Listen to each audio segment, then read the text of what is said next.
এই তো বেশ ভালো একটা জায়গা দেখতে পাচ্ছি। একদম নিরিবিলি পরিবেশ। এখানে লুকিয়ে থাকলে কেউ আমাকে দেখতে পাবে না। যাই, কেউ দেখার আগেই একটা গাছের রূপ ধারণ করে এখানে লুকিয়ে পড়ি, নইলে খারাপ লোকেরা আমাকে ধরে বন্দি করে রাখবে।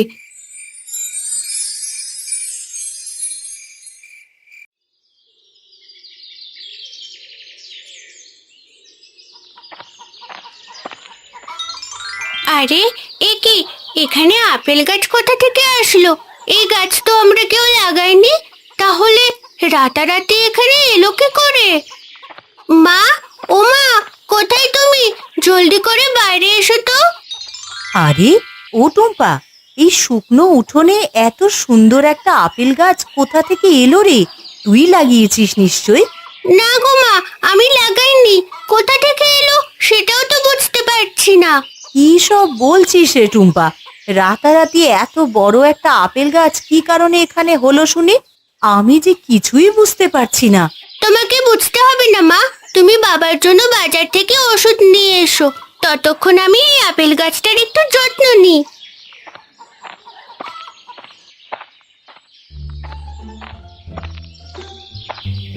আরে ও ডাক্তার বাবু, আমাকে দুটো কোমর ব্যথার ওষুধ দাও না। বুড়ো বয়সে কোমর ব্যথা কোনোভাবেই কমছে না। কোমর ব্যথার দুটো ওষুধের দাম 100 টাকা খুঁড়ো। দাও, জলদি করে 100 টাকা দাও দেখি। কি, কদিন আগেই তো 50 টাকায় দুটো ওষুধ নিলাম, আজ পুরো 100 টাকা কি করে হলো? 100 টাকা কি করে হলো সেটা তুমি জানবে কিভাবে? বাজারের খোঁজ খবর রাখো। বুড়ো বয়সে তো সেসব তোমার জানার কথা নয়। হয়েছে বাপু, অত খবর রেখে আমার কোনো কাজ নেই। তুই জলদি করে ওষুধ দুটো দে তো বাপ, কোমরের ব্যথায় যে আর বাঁচি না। দাঁড়াও খুড়ো, এখনই দুটো কোমর ব্যথার ওষুধ দিচ্ছি।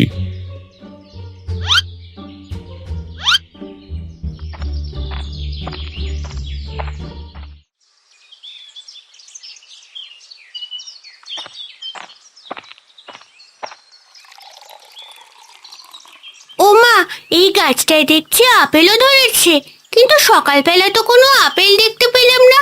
এখন এই আপেল কোথা থেকে আসলো? আমি কোনো সাধারণ গাছ নই গো, আমি হলাম একটা পরী। আপেল গাছের রূপ ধারণ করে আমি তোমাদের উঠোনে লুকিয়ে রয়েছি। এ কি?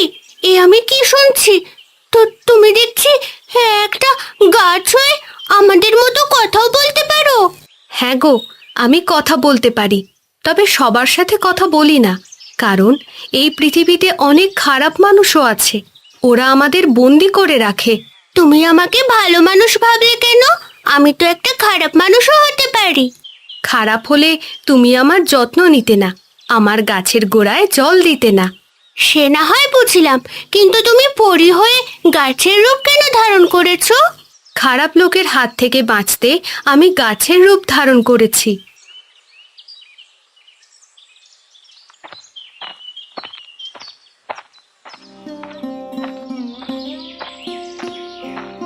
যতীনবাবু, টুম্পার বাবার জন্য ঔষধ নিতে এসেছি।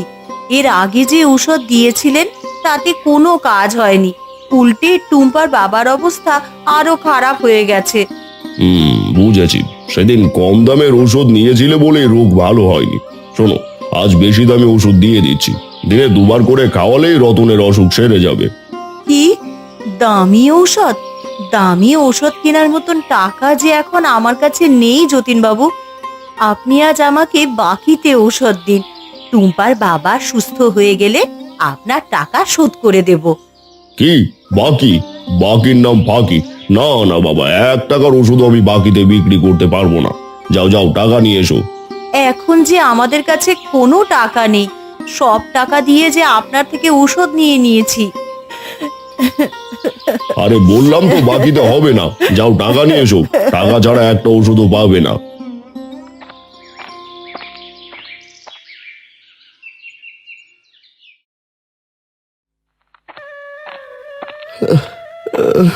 টুম্পা, আরে ও টুম্পা, আমার শরীরটা যে খুব খারাপ।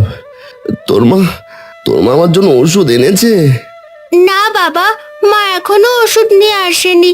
তুমি আরেকটু কষ্ট করে অপেক্ষা করো, মা এখনই চলে আসবে।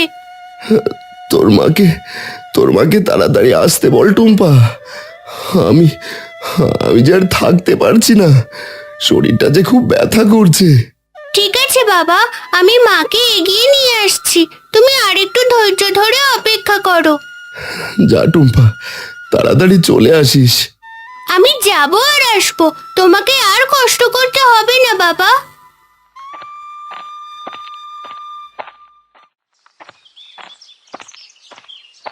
ওরে জগাই, এই অবেলায় কোথায় যাচ্ছিস?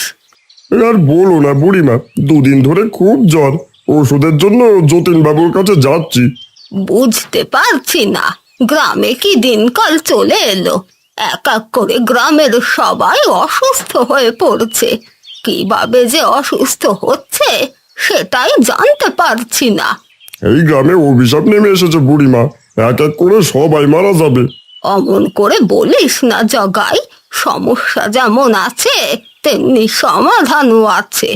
দেখিস একদিন সব ঠিক হয়ে যাবে। তাই যেন হয় বুড়িমা, এবার আমি চলি গো, ওষুধ না খেলে আমি যে পরপারে চলে যাব। আচ্ছা যা জগাই, সাবধানে থাকিস।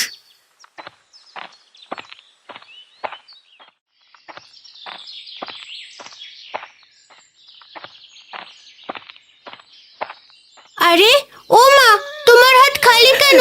বাবার ওষুধ কোথায়? তোর বাবার জন্য ঔষধ আনতে পারিনি রে টুম্পা। যতীন বাবু যে বাকিতে একটা ঔষধও দেয়নি। কিসব বলছো মা? বাবা যে ব্যথায় কাতরাচ্ছে, এখন বাবার কি হবে? বাবা সুস্থ না হলে যে আমাদের সংসারও চলবে না। সে আমি জানি না রে টুম্পা, এখন আমাদের কি হবে? তোর বাবার জন্য আমি ঔষধ কোথা থেকে আনবো? টুম্পা, আরে ও টুম্পা, এদিকে এসো। কি রে টুম্পা, এই আপেল গাছ দেখছি কথা বলছে। ভয় পেও না মা, এটা একটা পরী, সে গাছের রূপ ধারণ করে আছে। কি হয়েছে গাছ পরী, তুমি আমাকে ডাকছো কেন? তোমরা কাঁদছো কেন? কি হয়েছে তোমাদের? আমার বাবা খুব অসুস্থ, তার জন্য মা বাকিতে ওষুধ কিনতে গিয়েছিল, কিন্তু ডাক্তারবাবু বাকিতে ওষুধ দেয়নি। ও এই কথা, তোমরা আর কেঁদো না। আমার গাছ থেকে তোমরা একটা আপেল নিয়ে যাও। এই আপেল তোমার বাবাকে খাওয়ালেই সে সুস্থ হয়ে যাবে। সত্যি বলছো তুমি? এই আপেল খেলে বাবা সুস্থ হয়ে যাবে? এই যে আমি কিছুতেই বিশ্বাস করতে পারছি না। আগে একটা খাইয়ে দেখো, তারপর বাকিটা বুঝতে পারবে। যাও, আর দেরি করো না। বেশি দেরি করলে তোমার বাবা যে আরো অসুস্থ হয়ে পড়বে। ঠিক আছে গাছ পরী, আমি এখনই একটা আপেল নিয়ে যাচ্ছি।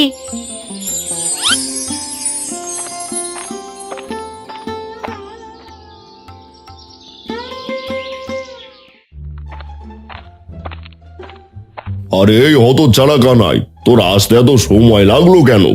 এই বাকি কর্তা বাবু, আজ একটু কাজ ছিল তাই দেরি হয়ে গেছে। দিন আমাকে ওই মহা ওষুধটা জলদি করে দিন দেখি। চুপ, একদম চুপ। এত ওষুধ করলে লোকে শুনে ফেলবে, তখন আমার ব্যবসাটা আর 12টা বেজে যাবে।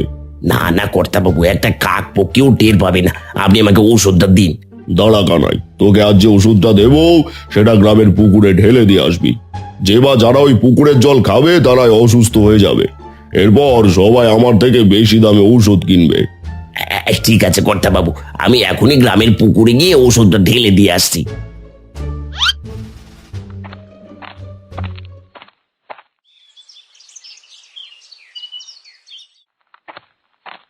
টুম্পা, তোরা আমার জন্য ওষুধ নিয়ে এসেছিস? দে দে, জলদি করে ওষুধটা আমাকে দে দেখি। আমরা তোমার জন্য ওষুধ আনতে পারিনি বাবা, কারণ আমাদের কাছে কোনো টাকা নেই। তাছাড়া ওই যতীন বাবুও আমাদের বাকিতে ওষুধ দেয়নি। কি সব বলছিস তোরা? তাহলে কি আমি ওষুধের অভাবেই মারা যাব? না গো, তুমি মারা যাবে না। তোমার জন্য আমরা একটা আপেল এনেছি, এই আপেল খেলেই তুমি সুস্থ হয়ে যাবে। টুম্পা, তোর বাবার মুখে আপেলটা দে। আরে আরে, এ কি? আমি আমি তো সুস্থ হয়ে গেছি। আমার শরীরটা যে একেবারে আগের মতো হয়ে গেছে। এটা এটা কিভাবে হলো টুম্পা? এটা দেশি আপেল নয় গো বাবা, এটা একটা গাছ পড়ি আমাদের দিয়েছে, আর সেই গাছটা আমাদের উঠোনেই হয়েছে। বলিস কি টুম্পা, তাহলে তো আমরা ওই আপেল বিক্রি করতে পারবো। এতে করে গ্রামের মানুষরাও কম টাকায় সুস্থ হয়ে যাবে। তুমি ঠিক বলেছো বাবা, তবে এর জন্য গাছ পড়ির অনুমতি লাগবে। যদি সে অনুমতি না দেয় তাহলে আমরা একটা আপেলও ছিঁড়তে পারবো না। হ্যাঁ টুম্পা, তুই ঠিক কথাই বলেছিস। চল এবার সবাই একসাথে বসে খাবার খেয়ে নি, এই বিষয়ে সকালে কথা হবে।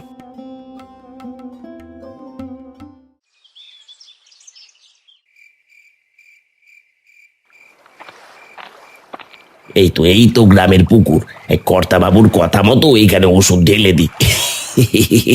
এরপরে গ্রামের মানুষেরা এখানে জল খেলে অসুস্থ হয়ে যাবে, তারপর ওষুধ কিনতে কর্তাবাবুর কাছেই যাবে।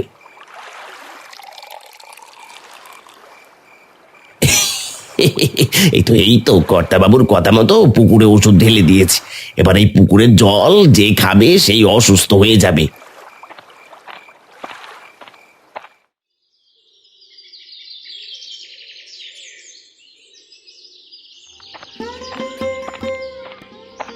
আরে বাহ, তোমার বাবা দেখছি সুস্থ হয়ে গেছে টুম্পা।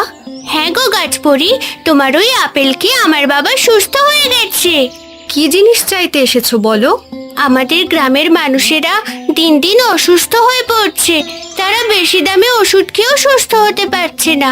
আমরা চাই তুমি তোমার গাছের আপেলগুলো আমাদের দিয়ে দাও, যাতে আমরা গ্রামের সবাইকে সব রোগ থেকে মুক্ত করতে পারি। আরে বাহ, এটা তো খুবই ভালো কাজ টুম্পা। তোমরা সবার উপকারের কথা বলছো, আমি এতে না করব না। যাও, তোমাদের যত আপেল প্রয়োজন সব নিয়ে যাও। ঠিক আছে গাছ পড়ি, তোমার এই উপকারের কথা আমরা কখনোই ভুলবো না। যাও বাবা, আপেল নিয়ে তুমি বাজারে যাও, আর সবাইকে কম দামে এই আপেল দাও।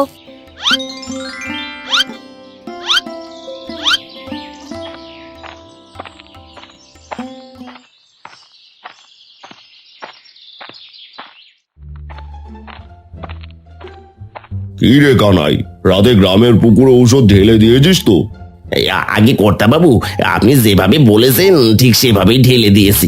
শোন কানাই, এবার আমাদের সব ওষুধের দাম আরো বাড়িয়ে দিতে হবে, যাতে আমরা বেশি বেশি করে লাভ করতে পারি। কিন্তু কর্তাবাবু, বেশি দামে ওষুধ বিক্রি করলে তো কেউ আর আপনার কাছে আসবে না। আসবে না মানে না এসে উপায় পাবে না, কারণ এই গ্রামের মানুষের অসুখ আমিই দিই, আর সেই অসুখের ঔষধও আমি দিই। সে আপনি ঠিকই বলেছেন কর্তাবাবু।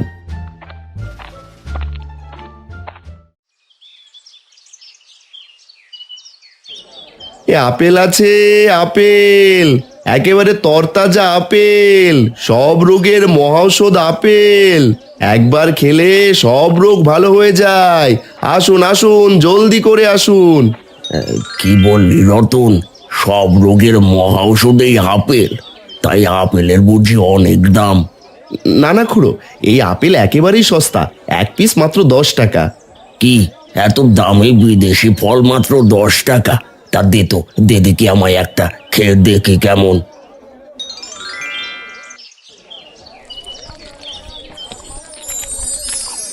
আরে কি রতন, আমার কোমর ব্যথা দেখছি আপেল খাওয়ার সাথে সাথে ভালো হয়ে গেল। তোমায় বলেছিলাম না খুড়ো, এই আপেল খেলে সব রোগ ভালো হয়ে যায়। হ্যাঁ রতন, তোর কথা এবার আমার বিশ্বাস হয়েছে। এই আসুন আসুন, আপেল নিয়ে যান, আপেল যে কোনো রোগ দূর করার আপেল।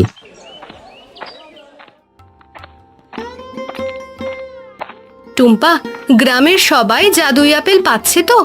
হ্যাঁ গো বাবা, কম দামে গ্রামের সবার কাছে জাদুই আপেল বিক্রি করছে, এতে করে গ্রামের সবাই আপেল কিনতে পারছে। তোমার বাবাকে সাবধানে আপেল বিক্রি করতে বলো টুম্পা। যদি কেউ আমাদের কথা জেনে যায় তাহলে কিন্তু আমরা সবাই বিপদে পড়ব। সে নিয়ে তুমি কোনো চিন্তা করো না গাছ পড়ি, গ্রামের কেউ তোমার কথা জানতে পারবে না। আরে এ কি, আমি কি শুনলাম?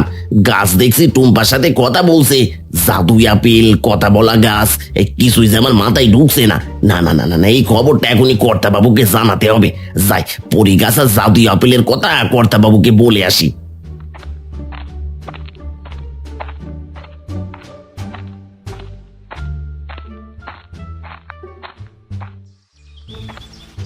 আরে আজ হলোটা কি? সেই সকাল থেকে বসে আছি, একটা ওষুধও বিক্রি করতে পারছি না। না না না না, কিছু তো একটা ঘাপলা আছে, নয়তো এমনটা তো হবার কথা নয়। আরে ও খুড়ো, আজ কোমর ব্যথার ওষুধ নেবে না? এসো, আজ একটু দাম কমিয়ে রাখবো। না রে যতীন, আমার আর ঔষধ লাগবে না। রতনের 10 টাকার আপেল খেয়ে আমার সব রোগ ভালো হয়ে গেছে। কি, 10 টাকার আপেলে সব রোগ ভালো হয়ে গেছে? কি সব বলছো খুড়ো? হ্যাঁ রে যতীন, যা বলছি ঠিকই বলছি। রতনের আপেল অনেক জাদুই গুণ আছে। সেই আপেল খেলে যে কোনো রোগ ভালো হয়ে যায়। আরে খুড়ো কি পাগল হয়ে গেল নাকি? কি সব উল্টো পাল্টা বকছে? আগে না কর্তা বাবু, খুড়ো পাগল হয়নি। আমি নিজ চোখে দেখে এলাম, রতনের বাড়িতেই একটা জাদুর আপেল গাছ আছে। সেই গাছের ফল খেয়ে সব রোগ ভালো হয়ে যাচ্ছে। কি, আপেলে সব রোগ ভালো হয়ে গেল? আমার ওষুধ তো আর কেউ কিনবে না। না না না না না, এইভাবে তো আর চলতে দেওয়া যায় না। কর্তা বাবু, আমি যা ভাবছি আপনিও কি তাই ভাবছেন? তাহলে আজই কাজটা সেরে ফেলি।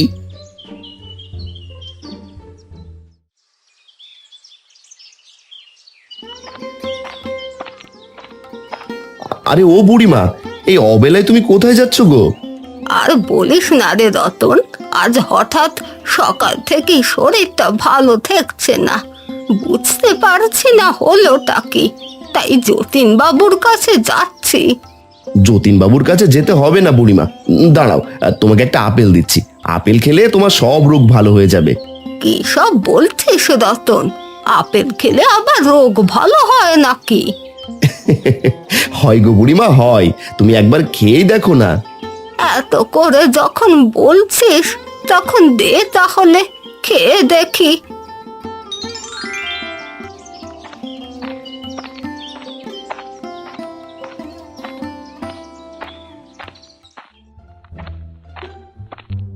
কর্তা বাবু, ওই যে দেখুন, রতনের গাছে পাকা পাকা আপেল ধরে আছে। ওই আপেল খেলে যে কোনো রোগ এক নিমেষেই ভালো হয়ে যায়। হ্যাঁ রে কানাই, একবার যদি ওই আপেল চুরি করতে পারি, তাহলে অনেক রকমের ঔষধ বানিয়ে বিক্রি করতে পারবো। এতে করে আমরা অনেক টাকা আয় করতে পারবো। কিন্তু কিভাবে চুরি করবেন কর্তা বাবু? ওই গাছটা যে জাদু জানে, ওর কাছে গেলে নিশ্চয় আমাদের প্রাণে মেরে ফেলবে। ওরে হতচ্ছাড়া, সে তুই আমার উপরে ছেড়ে দে। একটা ঘুমের ঔষধ ইনজেকশন করে দিলেই পরি গাছ ঘুমের দেশে চলে যাবে। ততক্ষণে আপেল চুরি করে আমরা পগার পার। কর্তা বাবু, বলতেই হয় আপনার মাথায় বেশ বুদ্ধি আছে। এবার তাহলে এখান থেকে চল কানাই, রাত নেমে আসলে আমরা চলে আসব। তখন অন্ধকারে কেউ আমাদের দেখতে পাবে না। তাহলে এখন চলুন কর্তা বাবু।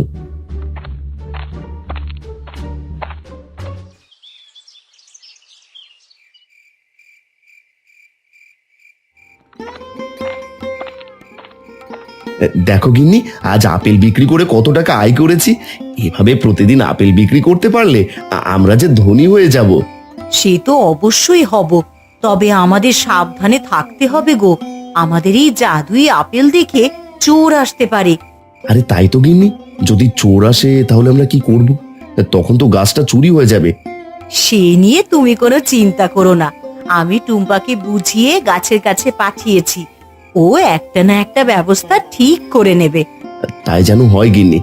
এবার আমাকে দুটো খাবার খেতে দাও, সেই সকাল থেকে যে না খেয়ে আছি। তুমি হাত মুখ ধুয়ে এসো, আমি তোমার জন্য খাবার বেড়ে দিচ্ছি।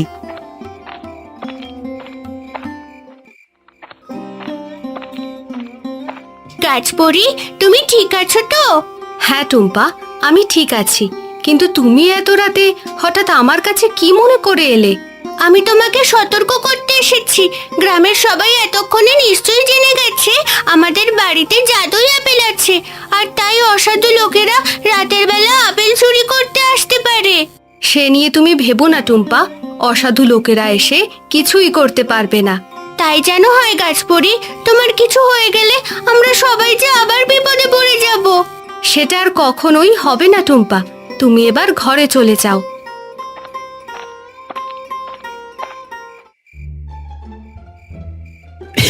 এই দেখুন কর্তা বাবু, কত সুন্দর সুন্দর আপেল ধরেছে। এই আপেল একটা খেলেই পেট ভরে যাবে। আরে রাখ তো তোর খাওয়া, এই আপেল দিয়ে আমি ঔষধ বানাবো, সেই ঔষধ চড়া দামে বিক্রি করব। কর্তা বাবু চলুন চলুন, আর দেরি না করে সুপি সুপি আপেলগুলো নিয়ে আসি। কিন্তু গাছটা যদি জেগে যায় তখন তো আমাদের ক্ষতি করবে। এই সে আর করতে পারবে না, দেখুন গাছটা গভীর ঘুমে আসছন্ন। চলুন চলুন, এখনই আপেলগুলো নিয়ে আসি। ওরে বাবারে, ওরে বারে, এসব কি হচ্ছে রে? তোরাই তাহলে সেই অসাধু চোর। দাঁড়া, আজ তোদের আর রক্ষা নেই। ও কর্তা বাবু, আমাকে ছেড়ে দিতে বলেন। ওরে মারে, ওরে বাবারে, মরে গেলাম রে। আজ আমার হাত থেকে তোদের কেউ বাঁচাতে পারবে না। ও ওরে বাবা, ওরে বাবা, ওরে মারে, মরে গেলাম রে। কে কে- কে কোথায় আছো? আমাকে বাঁচাও, আমি আর জীবনেও এমনটা করব না। গাছপরি বন্ধু, তুমি এদের ছেড়ে দাও। এরা নিশ্চয়ই যথেষ্ট সাজা পেয়েছে। যদি এদের লাজ লজ্জা থাকে তাহলে এমন কাজ আর কোনোদিনও করবে না। কিন্তু টুম্পা, এদের ছেড়ে দিলে এরা আবার এমন করবে। না না টুম্পা মা, আমরা এই জীবন আর কখনো এমন করব না। এই নাক মুলছি, এই কান মুলছি। গাছপরি বন্ধু, তারা তাদের পাপের শাস্তি পেয়েছে। তুমি এদের ছেড়ে দাও। এরা আর কখনোই চুরি করার সাহস করবে না। ঠিক আছে, তাই যেন হয়। এবারের মতো আমি তোদের ছেড়ে দিলাম, এরপর কিন্তু আর কখনোই ছাড়বো না।